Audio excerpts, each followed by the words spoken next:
everybody. Welcome to the Fire It Up with CJ show. We are going to be learning today about a new generation of children who are amidst and helping us move forward as a society. And we're going to be learning all about that with Dr. Meg Blackburn Losey. And she's going to be sharing her book called The Children of Now Evolution: How We Can Support the Fast Forward Evolution of Our Children and All of Humanity. So, welcome, Meg. Thanks for having me on, and thanks to all of you who are listening today. This was a very, very interesting book because I've heard for this a long time about these, the Indigo children, like who are they, what are they, and you've broadened the term to children of now. Who hmm who are these children of now? Well, when I first started working with these kids, I thought I was dealing with kind of a special niche of kids that had, like super ability, super intuition, Hmm. really aware of where they came from, and very intuitive, and a whole list of wonderful traits. Hmm. And I didn't realize what a big deal it was until I got out in the world and started talking about it and realized that this is a cross-cultural, there are no boundaries with these kids. They're everywhere. Hmm. And I realized that as I worked with them, there were different kinds of trends of traits amongst some of the kids. And so when I wrote the first book, The Children of Now, I categorized them based on the traits I was seeing. Hmm. Big mistake, because everybody wanted a label, and that was not what I meant to do. What Mm. I meant to do was get the kids the support they need, Right. and but what I noticed is, back in the 80s, we had the Indigo kids, and they were paradigm busters. Hmm. They did not follow rules for other people's convenience. They were artful, they were laid back. They just kind of did their own thing, and very musically oriented too, by the way. Hmm. And then we had a kind of a time where there wasn't a lot of change coming in, and we had what I call the transitional kids. Hmm. And the transitional kids didn't really get what the later ones did. They got the sensitivity, but not the gifts to help them with it. Mm. And so they're the ones we're seeing in the news a lot. A lot of suicides. Mm. They go inward and they don't communicate with people. They isolate. They create fantasy worlds, Mm. and so they either self-medicate with drugs and alcohol, or they go out and do really awful things. Like shoot people, or Hmm. some of the other things. I when I was researching that, it was stunning Hmm. how many cases there really are. Hmm. And then after that, these all overlay. By the way, there is no set date, no set year. Mm. It's an evolution.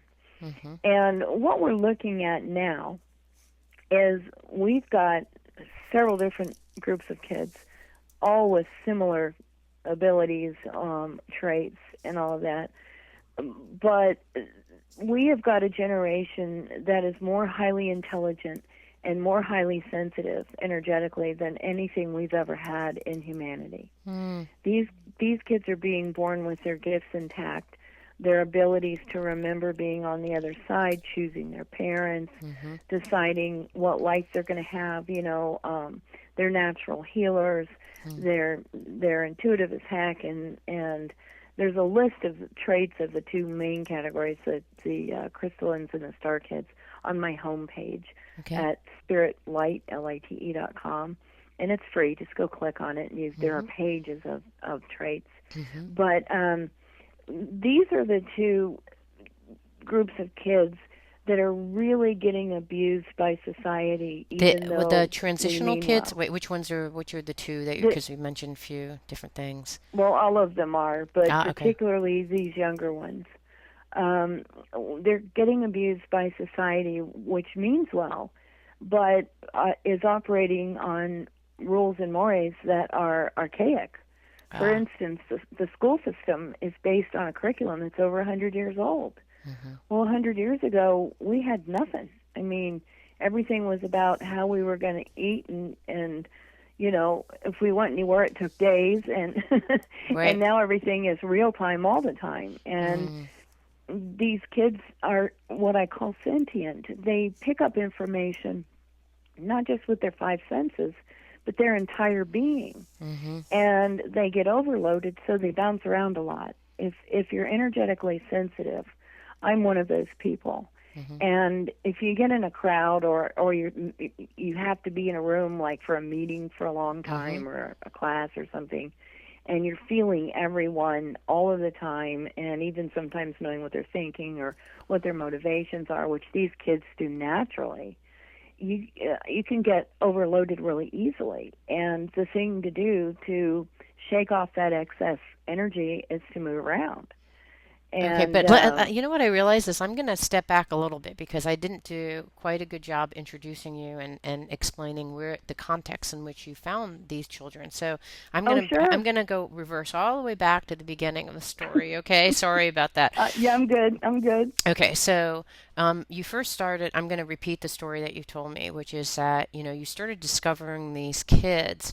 And so did you start discovering them? I know that you're a healer and a medical intuitive, and you're also an author, an artist, and a whole bunch of other things. So did you, in the context of a healer, or what was the practice that Yes, you were doing? I had healing practices in two different states at the time, Okay, and okay. I saw a lot of people. And then I started to see a trend of families bringing their children in and telling me they were broken, and I Ah, couldn't okay. find anything wrong with them. So they would come in as a medical intuitive and healer and say, um, Meg, please help us figure out what's wrong with their children. And then you would start seeing these children and going, there's nothing wrong with them. Is that what was the Well, not context? only was there nothing wrong with them, they had so many abilities, and the wherewithal to discuss things out of this world, literally. One of my favorite stories is a little guy. He was 7 years old. He came in red feet pajamas. Hmm. Brilliant kid, brilliant, Uh-huh. brilliant. And his mother brought him because he was failing his classes. Hmm. And he came in carrying a coffee table sized book about aviation, the history of airplanes. And I was looking for an in with him. When you work with kids, you always look for Yeah. how can I get them interested in a conversation, right? So I asked him. I said, my dad flew airplanes in the Air Force in 1950, whatever it was. And he said, oh, he flew these airplanes, and here's how the hydraulics worked, and here's how everything else worked. And I was just like stupefied at the intelligence of this kid, 7 years old, right? Hmm. So I get him on the table, and I asked his mom to leave him with me Hmm. because moms tend to interrupt a lot, not because they mean well, but Guilty as I charged. asked I her to, get it. and I got this little guy on the table, and he started talking to me about multidimensional realities and cosmic stuff and astronomical stuff, and I was keeping right up with him.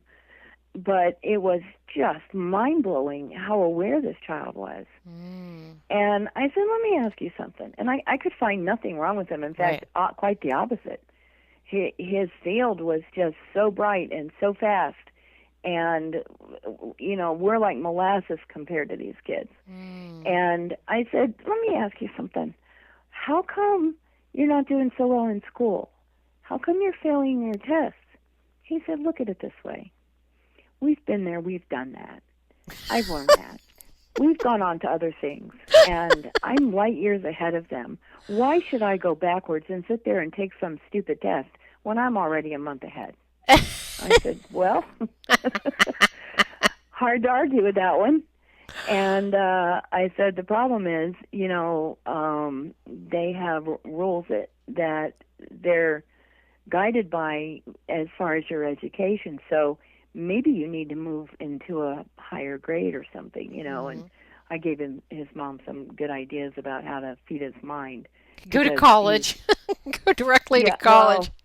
yeah, and he was so technically oriented, and he was a typical star kid, Hmm. very technically oriented. The star children are all about creating things, inventing things, technologies, fixing Mm. problems. Mm. Um, they're also about the earth, and the very, very upset of the condition of the earth. And they're natural healers also, and also often very intuitive. Mm. That's it's that cross over with the crystalline kids. Mm. And the star kids are just unbelievably brilliant, Mm. but they tend to kind of do their own thing. They're not major social. The crystalline kids, and I call them kids because it's America. Somebody emailed me the other day, really upset that I used that term. Crystalline kids?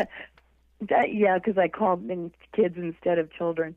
But anyway, the crystalline children are just the opposite. They're totally socially oriented. Mm. They can see on the other side unbelievably well. They see people who have died. They see people in other dimensions.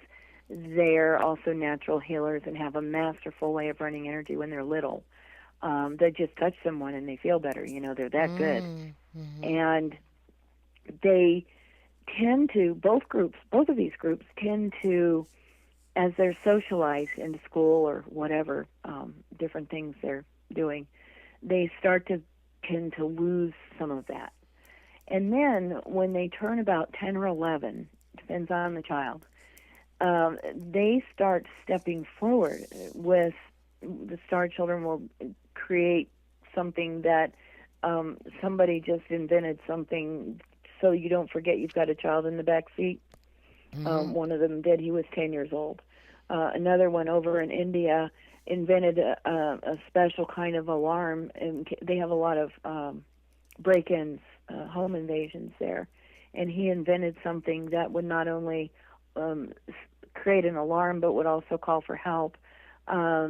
Another child, a crystalline child at age 10, started a food drive at his school because he noticed that some children had no lunch and some children did not have equal lunches. And Mm. I mean, the stories I've got scads of them. Another boy in France was very upset about the homeless people, the number of homeless people in his village, and he pitched a red tent by the river in protest, and it caught on. And by that December, and that was in the mid 2000s, they called themselves the Children of Quixote. Mm. Excuse me. And by the end of time, that time, every river in France was lined with red tents in protest of Mm. homelessness. Wow. These are just a few examples of how socially conscious the crystalline children are. Wow. And they'll step up and they'll speak up. They are natural born leaders. Mm. And if you want something done, put one of them in charge. Yeah, it's like Malala. You know what I mean? It's like Mhm. someone who just, because you're like, where does someone like that get the wisdom? Like, where did she come from? Like, Mhm. what is happening? So let me actually, I'm sorry, I hate not to keep on going back into the past, but so you were an energy healer, and then what would happen is people would bring in these stream of children when you started kind of recognizing the kind of, wow, it seems like there's some kids that are like these star kids that are not social but healers and technologically advanced, and then there are these crystalline kids who are social and doing all these wonderful things. So you Mhm. started, is that when you started recognizing the kids? Is that you started seeing them? And did only children come to see you, or did every, Oh, I worked on everybody. okay, I but still this do, as a is, matter of fact. okay, but then what would But happen is the kids would come into you, and then you're like, wait a second, these kids are fine. yeah, I had physicians and psychologists referring to me quite often Mm-hmm. when there were problems, and they couldn't figure out what was going on. They sent them to me, Ah. and because I'm weird, but that's okay. Weird is wonderful, Yes. and uh, In what way and were you so weird? Because you saw you when as a medical intuitive, what can you see that other people that the medical doctors couldn't see? I mean, I know you were sharing the stories and you're hearing about these kids, but what was it that mhm. you saw with their energy field? Because you said they were vibrating at a higher frequency. What was it Oh, that you? highly, yes. Yeah, so I what were you can seeing? actually see the entire etheric anatomy. I illustrated it in my book, Touching Mm-hmm. the Light. Mm-hmm. And I can also see inside of the body. I had a friend who's an OB/GYN oncologist in Atlanta come to Mm-hmm. one of my workshops, and he stood up and introduced himself, and he says, I need you to know that this woman can read a body better than an MRI. And the reason he said that was because I had worked with his sister while she had cancer and ultimately Mm-hmm. passed. And that's a long story, but No, it I'm was sorry. cute how he said that. Yeah. And I'm actually teaching doctors now why they're not able to fix some things, and they're trying to figure out how to legally put it in their practices because modern medicine does not recognize the subtle energy. And this is why we have all these Mm. cases of autism and Asperger's. Ah. It's because of that one piece right there. Ah. Okay, so you can actually see the subtle energies inside and out of the bodies. So when you hmm saw these children coming in, what did it look or feel like, or what did you experience that was different than like an average kid walking into your practice? Well, first of all, I got really curious. Mm-hmm. I started looking more closely as they came in. Mm. And what I noticed was that, we emit light. I Mm-hmm. mean, it's a scientific fact and it's measurable. And we have a certain vibration that is ours alone in all of creation. Mm-hmm. And each of us is harmonically wired like a symphony that there is no other one like it in all of creation. Mm-hmm. And Wait, those and of us wired have to what? previous What are we wired to? We're harmonically wired to what? well, I mean, we're harmonically put together. Mm. Wired Thank maybe you. not Got has it. been a good word. Okay, got it. Okay, Sorry. so those of us in previous generations are denser. We Mm. don't vibrate as highly as the children do. Mm. We don't emit as much light as some Mm. of the children do. And really, it's because of us. I call us the bridge generation, those of us who have explored ourselves and stepped into our abilities. And by the way, they're not gifts, they're in everybody. Mm-hmm. It's just that usually something has to happen to make us humble or something before we realize that part of ourselves because our minds are so busy. Mm-hmm. And our minds cut off our access to that higher awareness. Mm-hmm. The kids come in clean with a clean slate, and then we teach them why they're not those things, and we tell them, oh, no, you're not seeing angels. Oh, there's no man out in the backyard. Yeah. Well, yeah, if you check history, there was one instance where a little girl kept talking about this guy named George. And finally, his parents did some research and found out that George used to live next door and he had passed some years ago. And he was still wandering around. And Wow. when she went out on her swing set, she would talk to George. And it Wow. turned out that he was quite real. And they were sitting there.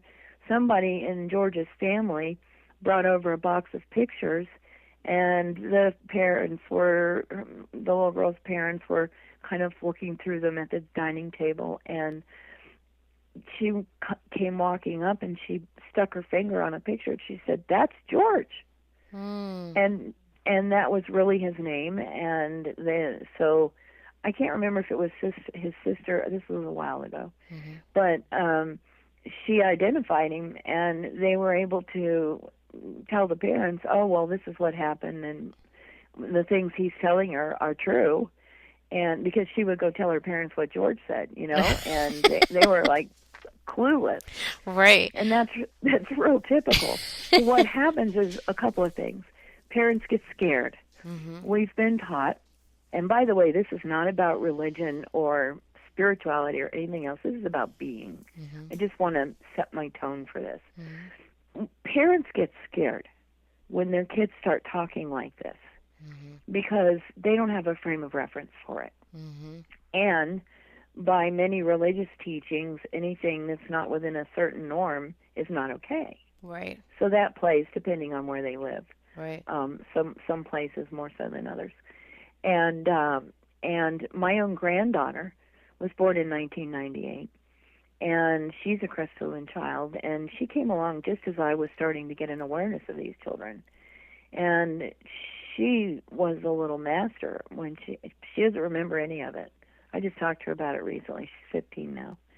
And I took her to a potluck that had probably close to 200 or 300 people there. And because there was a local musician that was doing an outdoor conference at my friend's house. And he was amazing. And he started to play. And my 2-year-old granddaughter stood up, closed her eyes, very reverently put her hands together, and started to move to the music in a way that I had never witnessed. Hmm. And it was so awe-inspiring.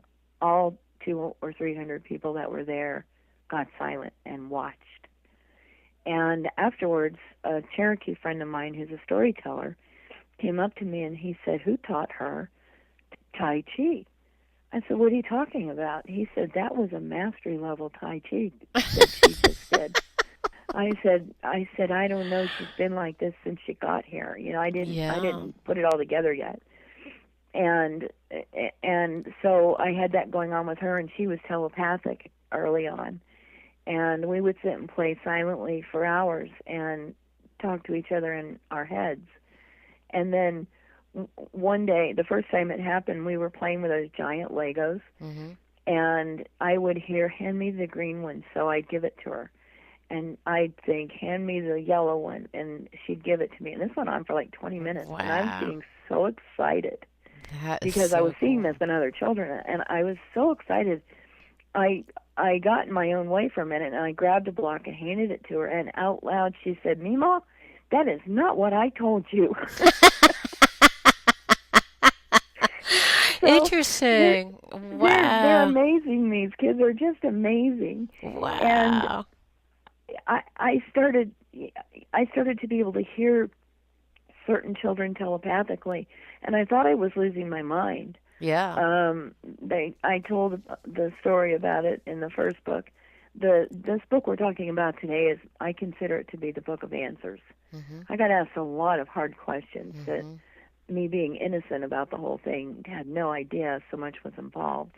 Mm-hmm. And this is the book of answers, and why they're the way they are, and what we're doing that we need to change, Mm-hmm. and how we're seeing signs socially that we are really doing damage. Mm-hmm. Um, and so, anyway, I started talking about them. I was sitting at my desk, and a conference that I used to do in Spokane every year wrote me and said, "What do you want to talk about this year?" And I thought, well, I ought to change it up. And I have this group that works with me they're just amazing. And I heard, "Speak of the children." Well, I'm a spiritual smart aleck. And I said, "I don't think so. I'm no expert on kids. I don't know enough." "No, speak of the children," very calmly, they said. And I again argued, and then they said it a third time. "Well, any time something happens 3 times, I know it's true." So I sat there and wrote, Dr. Meg will talk about the children of now, blah, blah, blah, sent the email, had no idea what I was going to do. And I got in front of the group at the conference, standing room only. They had paid to be there. And I kind of shuffled my feet, and I said, "I have no idea what I'm about to say to you, but this is what happened." And I opened my mouth, and I started to talk about the kids, and I was blown away at how much I had absorbed from all of these kids I had worked on. And the audience was so responsive, I realized that this wasn't just a small area geography thing going on. This was big. And I started speaking about them all over the world, wrote the book, first book, and here I am today, still advocating for them. And it's just the stories are unbelievable of what these children are capable of. And I estimate, and I'm really talking about all children in this generation. They're just not all the same. And I estimate that about 45%, and I can't prove it, but just from my experience working with people, I estimate that about 45% of these children have these abilities to some degree, and then they are taught to not use them, or they forget when they're socialized. Some parents really nurture those abilities, and even some teachers find creative ways to help these kids. But generally speaking, socially, we're completely unaware this even exists, and I mentioned a little while ago about how the medical community doesn't recognize that there's a subtle energy field and it is very complex, and it has everything to do with how well our lives are going, how healthy we are, how our energy levels are, how well we are, everything. And so I'm going to give you a for instance of what's going on in this case. So we have children that are higher frequency than any other generation. They are so fine. It's like we're wading in mud and they're flying. I mean, they're that much different energetically.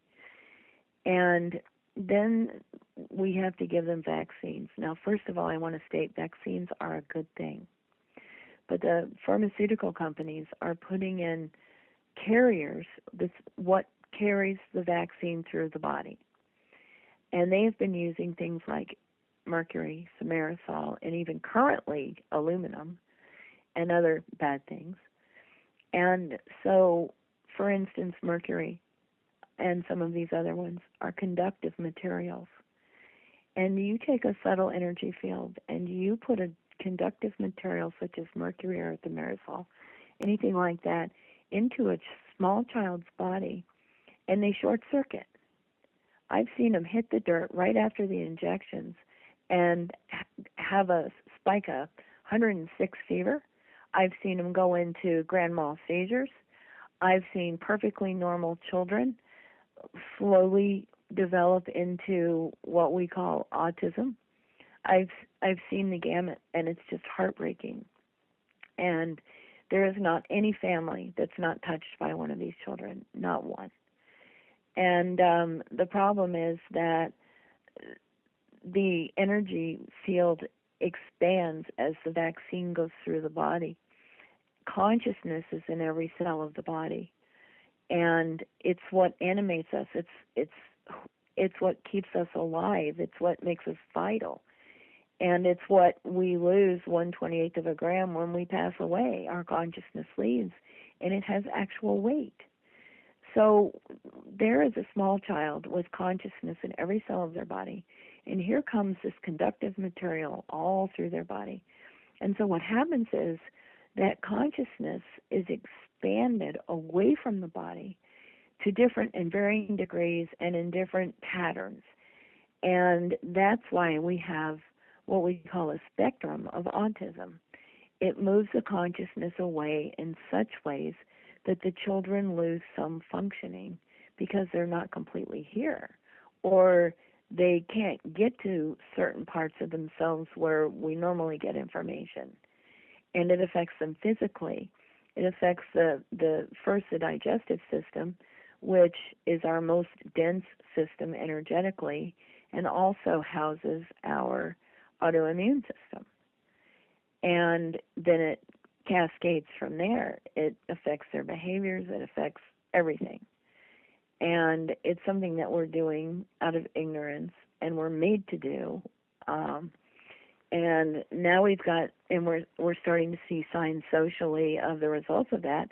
A lot of parents are not vaccinating, and we've just seen 2 outbreaks, one of measles at Disney World, and then there was another one in the Northeast of something else. I forget what it was, because the children, somebody was a carrier, and the children weren't vaccinated, and they had outbreaks. So the vaccines need to get cleaned up. They need to have carriers that are more natural with our biology, not some kind of waste product that the pharmaceutical companies are picking up. Just like fluoride is it's left over from the nuclear industry, and they had so much of it, somebody decided, we'll put it in water, and it'll help everybody keep the enamel on their teeth. Well, that's what happens. And I've seen so many children that were born normal destroyed by this that it's just heartbreaking. Asperger's is also part of this, it goes the opposite. The energy pulls in, and they get real mental, and they're like talking to you talk to a little Asperger child.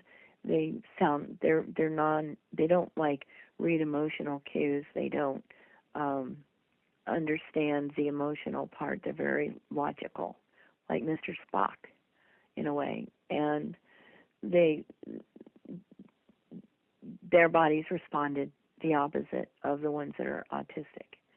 And there are degrees of Asperger's as well. So that's just one way we're messing these kids up. And the other thing is we're creating a generation of children who are going to be adults someday, and who's going to take care of them?